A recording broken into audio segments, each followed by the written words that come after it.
Exercise 3.5 question number 1 use logarithmic properties to simplify the expression. कहते हैं कि logarithm की प्रॉपर्टी यूज़ कर ले और इसको आपने सॉल्व करना है। तो हम लिख लेंगे solution log base 7 into 7 square root equal to x. हम इसको सपोज कर लेंगे कि let log 7 into 7 square root equal to x. अब हम इसको एक्सपोनेंशियल फॉर्म में कन्वर्ट कर लेंगे तो 7 बेस में आ जाएगा, x इसके पावर में, और 7 स्क्वायर रूट शिफ्ट हो जाएगा राइट हैंड साइड। अब हम 7 पावर x अपनी जगह, 7 अपनी जगह और स्क्वायर रूट की वैल्यू है हमारे पास 1/2। अब बेसिस दोनों 7 हो गए तो हम इसके पावर को सपोज कर लेंगे तो आ जाएगा x इज इक्वल टू 1/2। तो x की वैल्यू हमारे साथ आ गई 1/2। इसका हमारे साथ सेकंड मेथड भी है। अगर हम लिख ले कि log 7 इंटू 7 स्क्वायर रूट, तो हम लिख सकते हैं log base 7 into 7 square root की वैल्यू 1/2 है।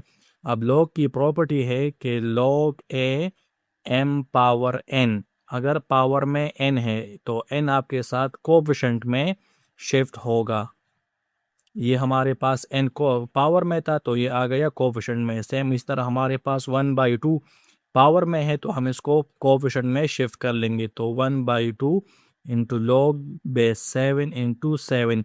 अब लॉग की नेक्स्ट प्रॉपर्टी है कि लॉग a इक्वल टू 1। अगर ये दोनों सेम है तो आपके साथ ये 1 के बराबर है, तो ये दोनों 1 के बराबर हो जाएंगे तो 1/2 इंटू 1, तो ये हमारे साथ 1/2।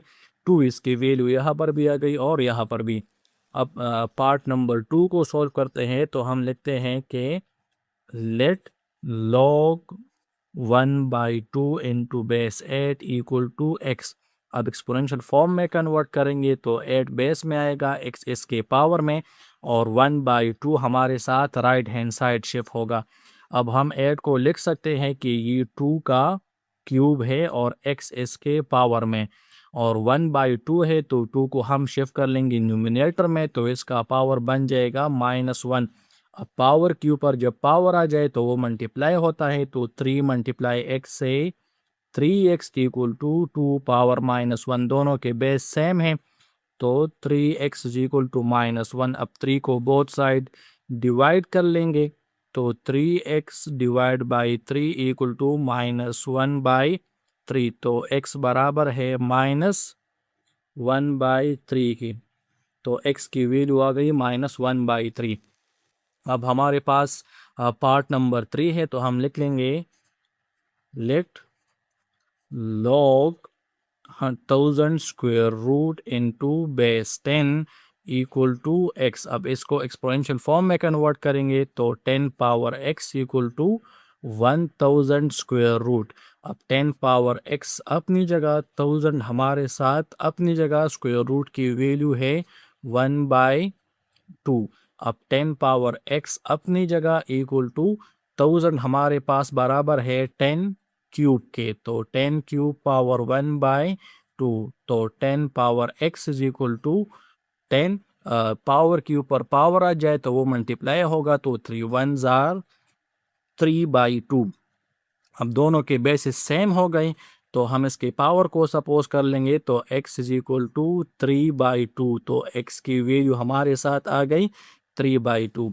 अब पार्ट नंबर 4 है हमारे साथ तो log 3 base 9 plus log 27 base 9। अब log की एक प्रॉपर्टी है हमारे साथ कि log a m plus log base a n equal to log base a।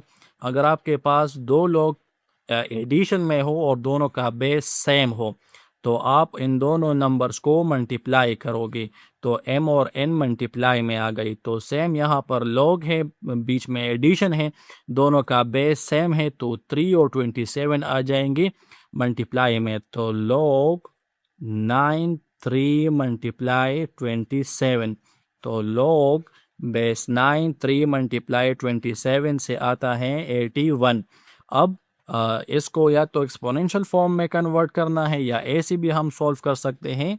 तो let log 981 equal to x। अब इसको एक्सपोनेंशियल फॉर्म में कन्वर्ट करने के लिए 9 power x is equal to 81 आएगा। 9 पावर x, अब 81 हमारे साथ 9 स्क्वायर के बराबर है, बेसिस सेम हो गए तो हम पावर सपोज कर लेंगे, तो x इज इक्वल टू 2 हमारे साथ इसका आंसर आ जाएगा। अब पार्ट नंबर 5 सॉल्व करते हैं।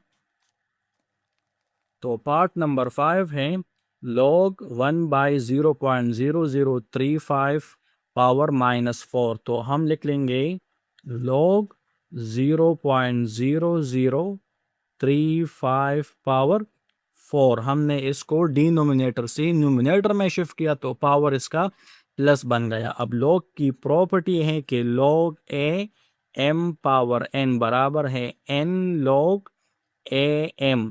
आप अगर आपके पास पावर में कोई नंबर है तो आपको उसे कोफिशिएंट में लिखोगे। तो अब 4 पावर में है तो ये आएगा हमारे साथ कोफिशिएंट में log 0.0035। अब यहाँ तक ही हमारे सवाल सॉल्व हो गए। यहाँ तक भी आप इसका आंसर कंसिडर कर सकते हैं, या आप log 0.0035 की वैल्यू भी फाइंड कर सकते हैं। तो हमारे साथ इसका कैरेक्टरिस्टिक आ जाएगा। यहाँ पर हम पॉइंट लगाएंगे, पॉइंट अब यहाँ पर है तो 1 2 3 पॉइंट को हमने 3 डिजिट मूव किया और लेफ्ट हैंड साइड से राइट हैंड साइड शिफ्ट किया, तो फिर इसकी कैरेक्टरिस्टिक -3 बन जाती है। अब हम इसका मेंटीसा फाइंड करते हैं। मेंटीसा फाइंड करने के लिए हम लॉग टेबल में 35 रो को 0 में चेक कर लेंगे। तो हम लॉग टेबल उठाते हैं और 35 रो में 0 को चेक करते हैं। तो ये 35 रो है और 0 कॉलम है 54 41 54 41। तो अब लॉग की वैल्यू निकालने के लिए हम -3 लिख लेंगे, कैरेक्टरिस्टिक प्लस 0.5441। अब इन दोनों को ऐड करने के लिए 3 लिख लेंगे, 0.5441। अब सब्ट्रैक्शन करेंगे क्योंकि ग्रेटर नंबर के साथ हमारे साथ माइनस है, तो 0.000 लगा लेंगे। क्यों? अगर हम 3 के बाद पॉइंट लगा ले और 0 लगाए तो 3 पर इसका कोई असर नहीं पड़ता। अब 3 से हम 1 कैरी करेंगे तो ये 10 बन जाएगा और ये सारे 9 बन जाएगी और 3 हमारे साथ 2 बनेगा। तो 10 - 1 से हमारे साथ 9 आता है, 9 - 4 से 5 5 9 - 5 से 4 और 2 - 0 से 2 आ जाएगा। अब माइनस ग्रेटर नंबर के साथ है तो -2 लगा लेंगे, तो ये आ जाएगा हमारे साथ 4 × -2.4559। अब 4 और इन दोनों नंबर्स को मल्टीप्लाई करना है, तो 4 9 36 आता है, 4 5 20 23 आ जाएगा, 4 5 20 22 आ जाएगा, 4 4 16 18 आएगा, 4 2 8 और 1 9 आएगा। अब पॉइंट हमारे साथ 4 डिसिमल के बाद है तो 1 2 3 4, तो हमारे साथ फाइनल आंसर आएगा -9.8236 प्लस मल्टीप्लाई माइनस से माइनस। तो ये हमारे साथ इसका फाइनल आंसर है। इस क्वेश्चन का बुक में जो आंसर है वो इससे निकलता नहीं है। अब log 45 को सोल्व करते हैं तो लिखते हैं log 45। अब 45 को फैक्टराइज करते हैं, तो 45 को फैक्टराइज करने के लिए 3 पर डिवीजन करते हैं, 3 1 3 और 3 5 15 और फिर से 3 5 15 और 5 1 5। तो हम लिख लेंगे log 3 × 3 × 5, तो log 3 स्क्वायर × 5। अब इस पर हम प्रॉपर्टी अप्लाई करेंगे कि log a m n बराबर है log a m plus log a n के। अगर आपके पास दो नंबर मल्टीप्लाई में हैं तो हम उस पर अलग अलग log अप्लाई करेंगे और बीच में प्लस करेंगे। तो log 3 पावर 2 प्लस log 5। अब हमारे पास नेक्स्ट प्रॉपर्टी है कि log a m power n बराबर है n log a m। तो ये आ जाएगा 2 कोफिशिएंट में, तो 2 × log 3 प्लस log 5, ये हमारे साथ इसका फाइनल आंसर है।